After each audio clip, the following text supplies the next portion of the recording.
How about Shemel Shai? How about Shemel Shai? Barakatah Yahweh Shai. Barakatah Yahweh.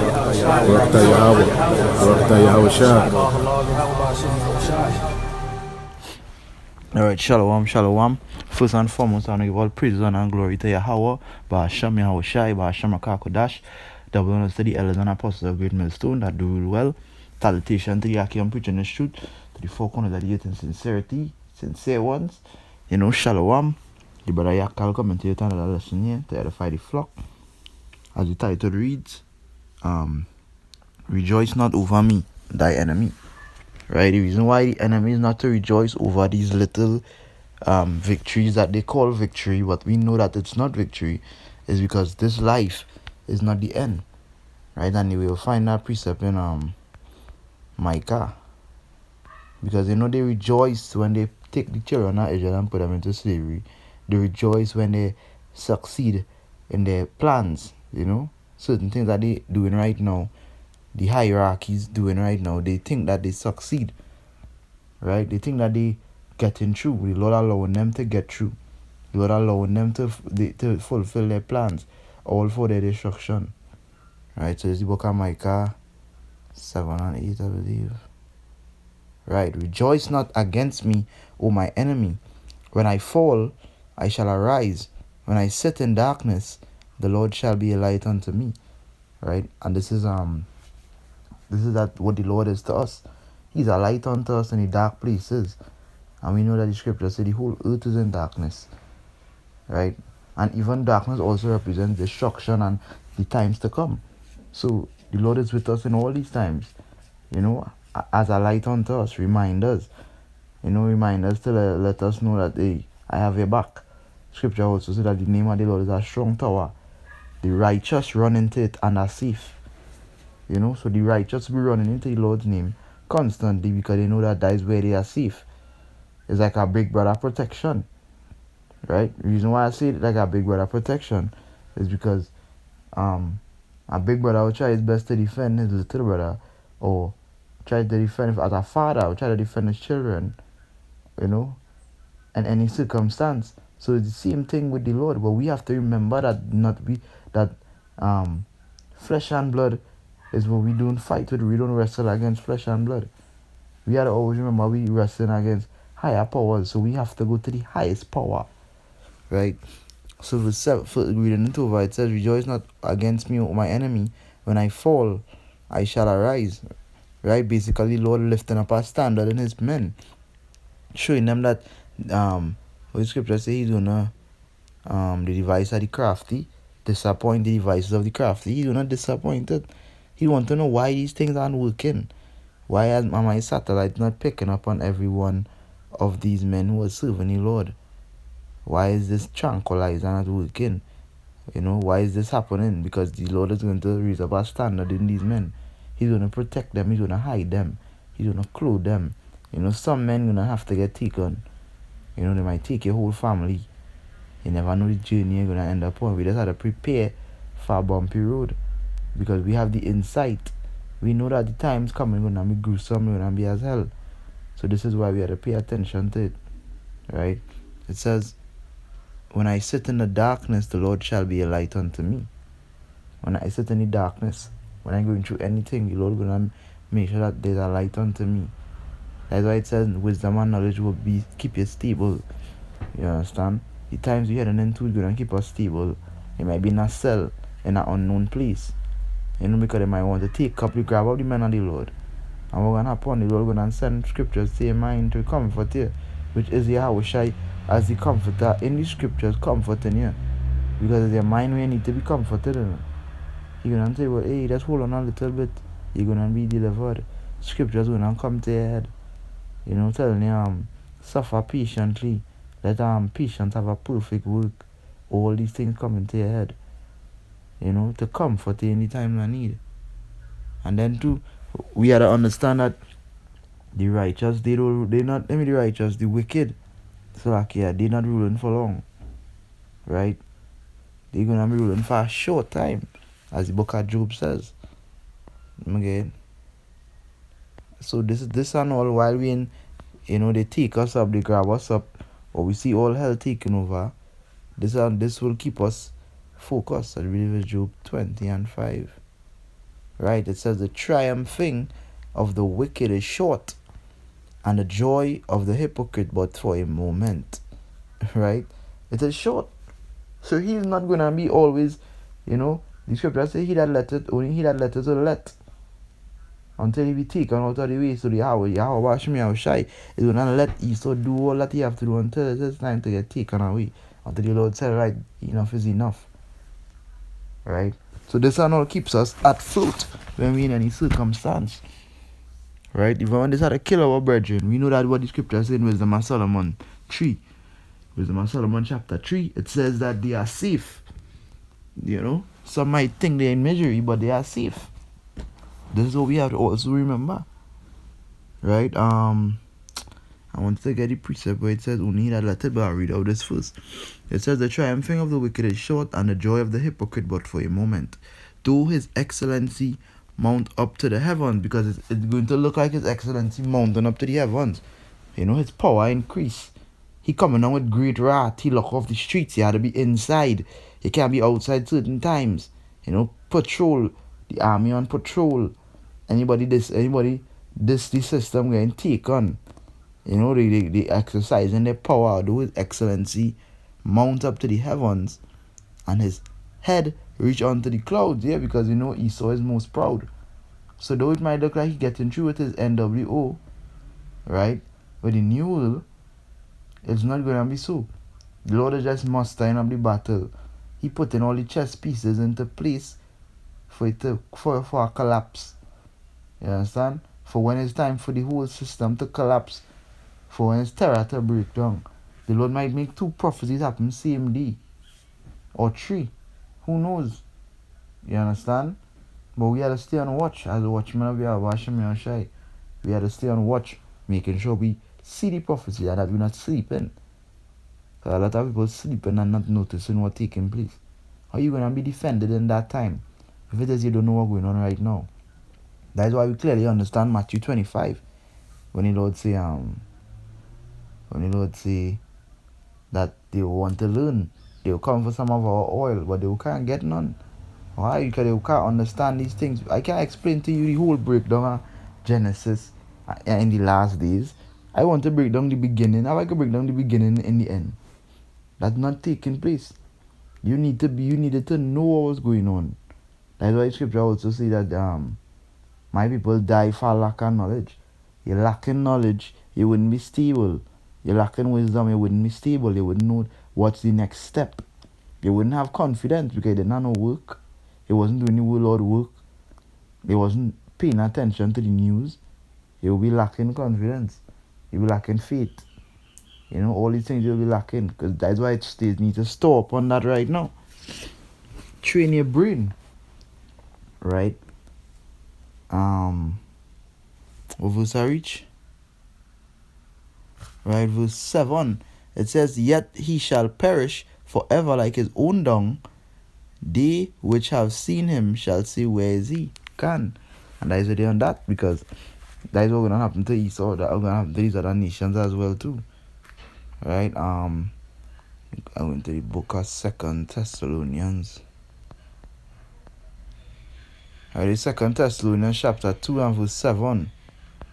It says, for the mystery of iniquity doeth already work. Only he who now let it will let until he be taken out of the way. Now what is the mystery of iniquity? All these steps that Esau taking, all the things that happen, all the prophecies, wickedness, it is taking place on the face of the earth right now. As we speak, World War III is in effect. It is happening. It is going to take place on a larger scale. But it is happening easy by easy, step by step. The financial system crashing. They're looking to bring this place cashless. You understand? The farming of the word, easy, that was taking place. And we see it going to happen on a greater scale. Soon the prophets not no more on YouTube. They take us off of YouTube and they take us off of the streets. These are prophecies that is to happen and is coming soon. You understand? Because it already started censoring our videos and telling us what we can and cannot say through their guidelines. That is what censor any prophets. You're trying to shut up the mouth of the Lord. And there's a recompense for that. Right? And we see the things happening. That's why I said the ministry do it already work. Not only he that let it, which is who letting that all these things happen, the Lord he will let it happen until he be taken out of the way, until he said enough is enough with Esau. Right? And then Esau gonna do what? Show his fangs. That's why it says verse 8, and then shall that wicked be revealed, whom the Lord shall consume with the spirit of his mouth. Amen. And the Lord preaching, right? And shall destroy with the brightness of his coming. Because when he comes to finish them off. You understand? That is the brightness of his coming. All these tractor beams, the heat from the chariots, the Lord coming to make a mess. Right? So he dismantling them right now by the spirit of his mouth. The men of the Lord preaching this place down. That's why I say we wrestle not against flesh and blood, but against principalities, a hierarchy of demons. It says against the rulers of wickedness in high places, the Illuminati, these elites. These who we wrestling against, but spiritually, you understand? Until they be brought down. They sitting in their hiding place in their wrong table, having their meetings, wanting to know how these men know these things. Because it was given by the Spirit of the Lord. The scriptures say the Lord revealed his secrets unto the prophets, the saints. Right? That's roughly paraphrasing. I got next precept here. Additions of Esther. Alright, chapter 5.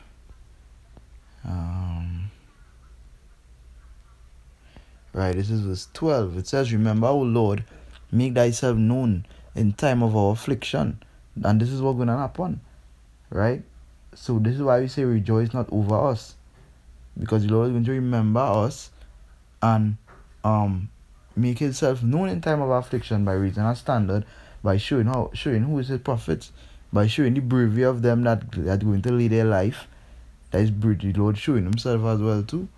You might see chariots, a lot of different things, right? It says, and give me boldness, O King of the nations and Lord of all power. Right? Give me eloquent speech, which is fluent speech, proper speech. Give me eloquent speech in my mouth before the lion. Turn his heart to hate him that fighteth against us. Right? Which is Yahushai. That there may be an end of him and of all that are like-minded to him, which is all these other nations.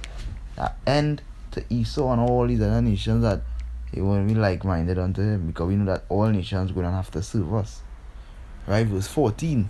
But deliver us with thine hand and help me, that I am desolate, and which have no other help but thee. Because that is it. We know that there is no other help than Yahushai from the times to come. And who we going to call upon? There is nobody you can call upon. You sure can call upon, Jesus. I don't want to say it because you can't call upon him. You can't call upon none of these other gods. The government can't save you. Isaiah 31 says, woe unto them. Isaiah 30 says, woe unto thee that go up to them. The ones who even calling upon them, woe unto them as well. Woe unto Esau and these other nations, because it says, he that leadeth into captivity shall go into captivity. So who are you going to call upon? Who are you calling upon? None of these gods, so-called gods, is a defense. Right? Verse 14 again, it says, but deliver us with thy hand, and help me that I am desolate, and which have no other help but thee. Thou knowest all things, O Lord. Thou knowest that I hate the glory of the unrighteous. That is the part, because we might be watching them and we be totally angry, but the Lord said, what? Wait and I will fight for thee. Wait for him. Be patient even if you're in a concentration camp. They have you tied up. Every day they gain you one cup of water, they're doing the worst there. Have patience, because why? The Lord is coming to fight for us. And the scripture talking here, it says that the glory of the unrighteous, we hate it. You know, they're not righteous, but they glory on doing unrighteous deeds and oppressing the poor, oppressing our people. We supposed to be like it. We hate it. Scripture, David even said, I hate them that hate thee. So whoever hate thee, Lord, I hate them as well too. You understand? It says, and abhor the bed of the uncircumcised, which is in heart. The uncircumcised in heart. Because to be uncircumcised in your heart is to not, have the love of the Lord within you. You have it in your mouth and by talk, but not within you. Right? It says, and all the heathen, yapa. And that is the literal heathens. The heathens, the heathens who are Israel, but also heathens. Then there's the biological heathens. Right? So, moving on from this, we're into the book of Hebrews. Alright, this is the book of Hebrews 12. This is the book of Hebrews 12 and verse 11, I believe. It says, no chastening for the present seemeth to be joyous. Right?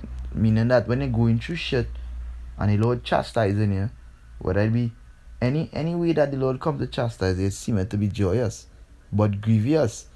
Nevertheless, afterward it yieldeth the peaceable fruit of righteousness unto them which are exercised thereby. So it yielded the peaceable fruit of righteousness. Why? Because afterward, you go through all this shit. And you see the enemies rejoicing and having a time. And then the scripture says, what? Then shall the righteous man stand in great boldness against them who had afflicted him. That is when you're going to feel good. The reason why you'll be feeling good is because you held your patience. You held your patience in everything. You stood with the Lord to the end. When you wait on all that, you get all that licks, all that torment. And then when you reach to the end now, the Lord give you the kingdom. He change your bodies. He give you everything that you was promised. You understand? You're going to feel so good. Knowing you get all this licks, all this torture. You're going to be feeling so good. Trust me. You're going to love it more than anything. That's going to be the best feeling ever. The best feeling. Right, so continuing. Where do I reach? Peaceable fruit of righteousness unto them which are exercised thereby. It says, wherefore lift up your hands which hang down, and the feeble knees, and make straight paths for your feet. Always making a straight path for your feet. Be focused, know where you want, and go for your goal, which is the kingdom. Be focused on it. Take your salvation more serious. Take it serious. This is not to be played with. You want to see all these things. We already going through hell. Already getting all this licks and torment. Right? You're gonna give up now when the 2 more punches away. That is what going on. The kingdom is 2 more punches away. Remember we punching and fighting. 2 more punches away. Right? And then the Lord come with the last punch. The knockout punch. Yahweh Shai. Right? It says make straight paths for your feet, lest that which is lame be turned out of the way, but let it rather be healed. Right, so 1 Samuel. There's a couple of precepts here. The Lord inspired me to do this video because the enemies, they feel like they succeeded somehow. They succeeded in all what they're doing, and they might even think to rejoice in the things that they're going to accomplish in the future, which is the mark and other things that they're going to try to do. They're going to think that they get through. But going back to the Thessalonians, only he that letteth will let. Right? This is 1 Samuel chapter 17 and verse 37. It says, David said, moreover, the Lord had delivered me out of the paw of the lion and out of the paw of the bear. He will deliver me out of the hand of the Philistine. And Saul said unto David, go, and the Lord will be with thee. Now this is the confidence we had to have. You know, even having confidence to tell your enemy, the Lord not going to leave me in hell. David said this as well too. King David said this. He said, the Lord will not leave my soul in hell. Let's see if I get that precept real quick.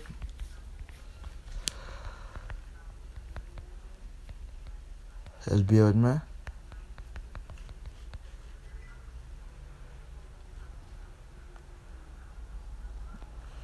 Right, this is Psalm 16 and verse 10. It says, for thou wilt not leave my soul in hell, neither wilt thou suffer thy Holy One to see corruption. Thou wilt show me the path of life. And we were dealing with the path of just now, making a straight path, right? The path of life, that is this truth, straight path, right? Thou wilt show me the path of life. In thy presence is fullness of joy. At thy right hand there is pleasures forevermore. And that's where we want to be. We're on the Lord's right hand right now.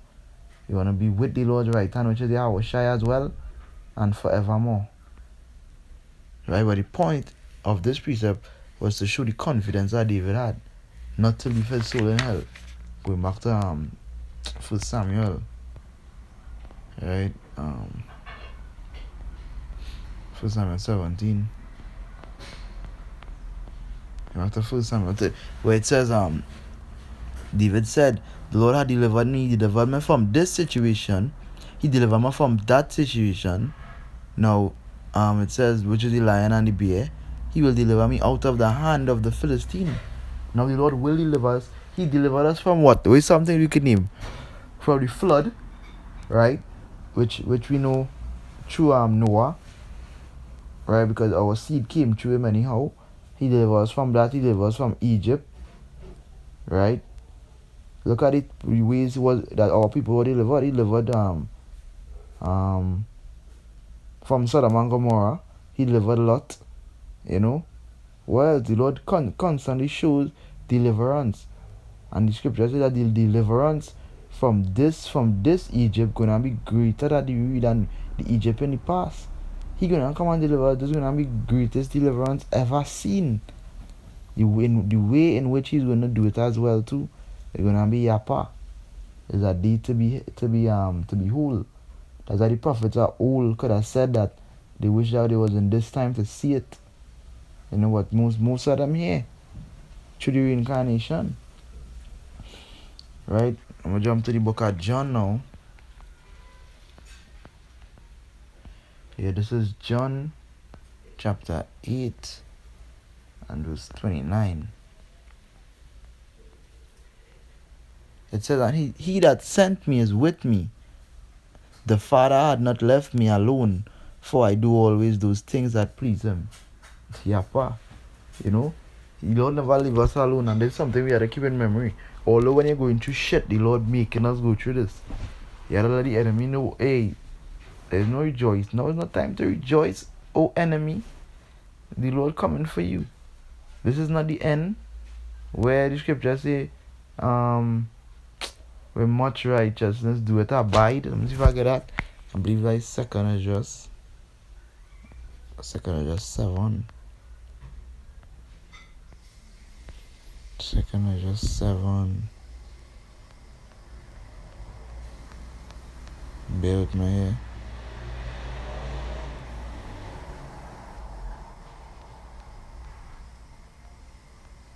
Just bear with me.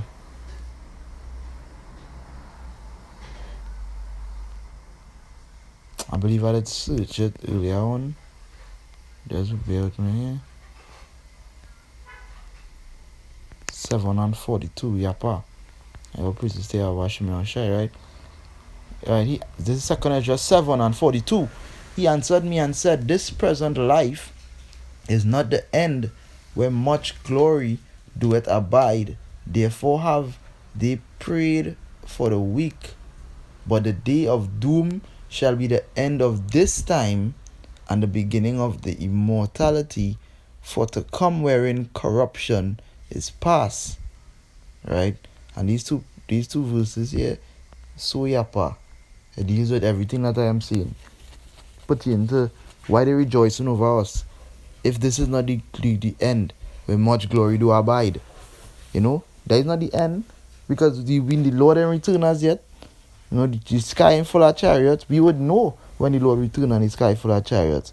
Because in the twinkling of an eye, your body gonna change from mortal to immortal. You know, there's a change gonna be taking place.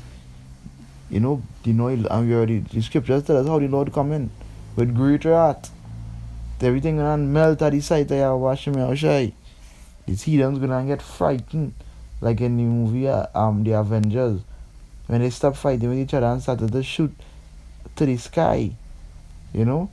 Scriptures say they're gonna see that they're gonna see that they can't fight and still fight. That's roughly paraphrasing.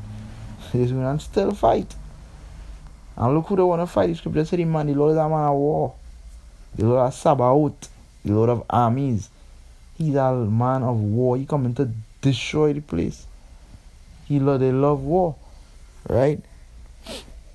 It says, he answered me and said, this present life is not the end where much glory doeth abide. Therefore have they prayed for the weak. Right? But the day of doom shall be the end of this time. That is when Yahweh shall return. That is the day of doom. Because they doom. Right? And the beginning of immortality for to come. So that is why these our enemies have to know. If you destroy us, our spirit returning back to the Lord. And we coming back to destroy you when we come when the Lord return. But if we endure to the end, same thing. You keep us showing up and we endure to the end, same thing. Much glory coming after that. Where immortality abides. You understand? So why you rejoicing? Because we see them rejoicing. You know, they opened a portal the other day and I was rejoicing that they opened a portal. Like, that is not something to rejoice for. The message came out that the portal was what? Tekel. So now you have to understand that you haven't found one thing. The meaning of the Tekel. You know, is that, I believe it's Nebuchadnezzar, if I'm wrong. Right? Nebuchadnezzar get the same message. And what happened? He died the same day. You understand? You don't play with the Lord things. You don't play with the Lord on the whole. And dealing with his men, come on. The apple of the Lord eye, you touch the apple of the Lord eye. Therefore you must be punished. Scripture says, is he altogether to go and punish? Yahweh forbid. You are not to go and punish. Your punishment is booked. It is written. And it will come to pass. Right? So I want to go to the book of 2 Kings.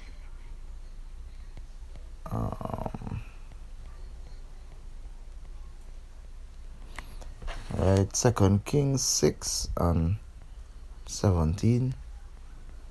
It says, and Elisha prayed and said, Lord, I pray thee open his eyes, that he may see. And the Lord opened the eyes of the young man, and he saw, and behold, the mountain was full of horses and chariots and fire round about.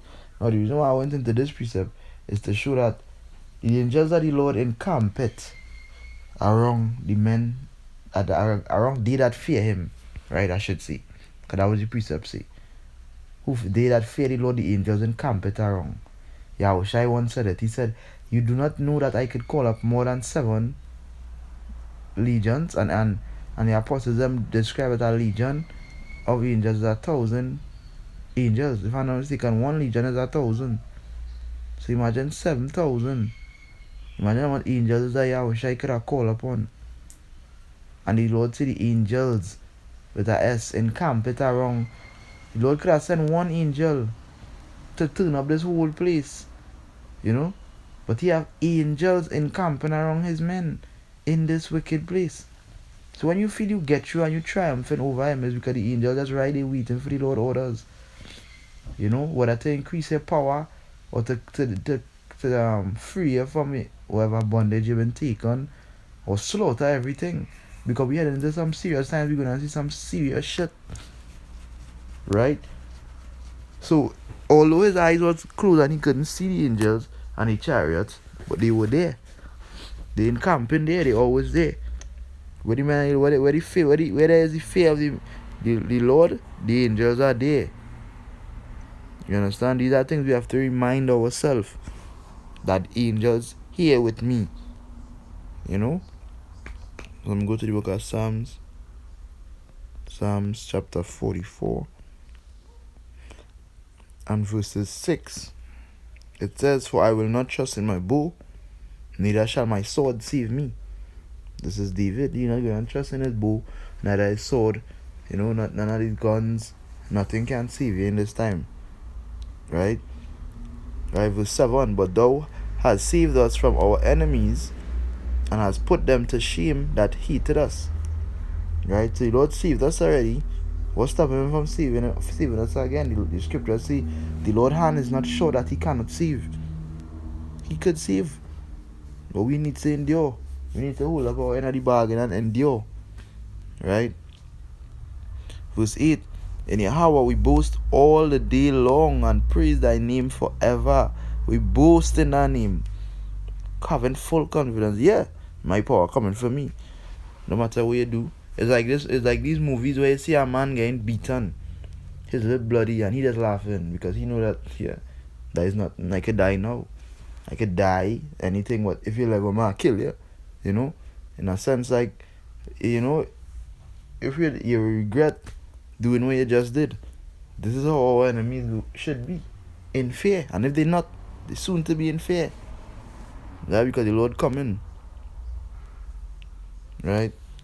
So our next precept here in the book of Psalms, I believe it's 34.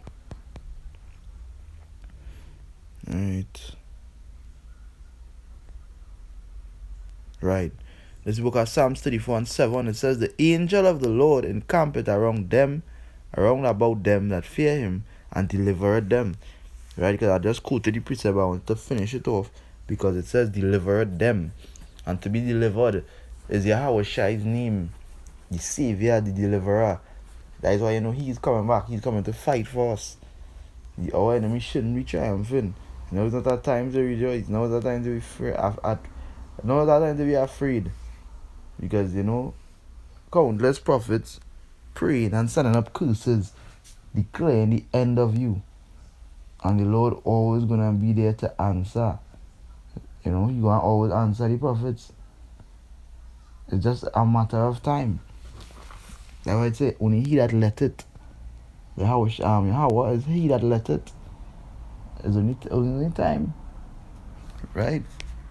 2 Chronicles. I say I wasn't gonna make this video too long. Right? This book of 2 Chronicles chapter 16 and verses 9. Right? "For the eyes of the Lord run to and fro throughout the whole earth." Right? The eyes of the Lord seeing everything. His eyes 10,000 times brighter than the sun, as the scripture say. Right? "To show himself strong in the behalf of them whose heart is perfect toward him." The Lord showing himself strong towards the ones who fear him, in other words. The ones who are perfect toward him. The ones who believe in his doctrine and his word 100% without doubts. The Lord coming to show himself strong for them. Right? Reach. It says, "Herein thou hast done foolishly, therefore from henceforth thou shalt have wars." That's finishing of the precept. But the point is really on top. The Lord showing himself strong towards them that is perfect toward him. And reading all these things and focusing on the Lord saving us, it puts a comfort around our soul, our spirit, around our mind, to know that the Lord is our defender. He is going to defend us no matter what. He already told us in Amos 3 that he was angry with us. That is why we went through all this. He was angry that we went off. But now we return. The Lord is going to help us. Right? So hopefully this video is edifying. Through the Spirit of Yahweh Hashem Yahushai. I want to say Kala Layam La Allah Yanawa. Yahweh Bahasham Yahushai. Bahasham Akakodash. Double honor to the elders and apostles of Great Millstone that do real well. Salutation to the Aki and preaching the truth to the four corners that is in sincerity. Shalom, shalom, shalom.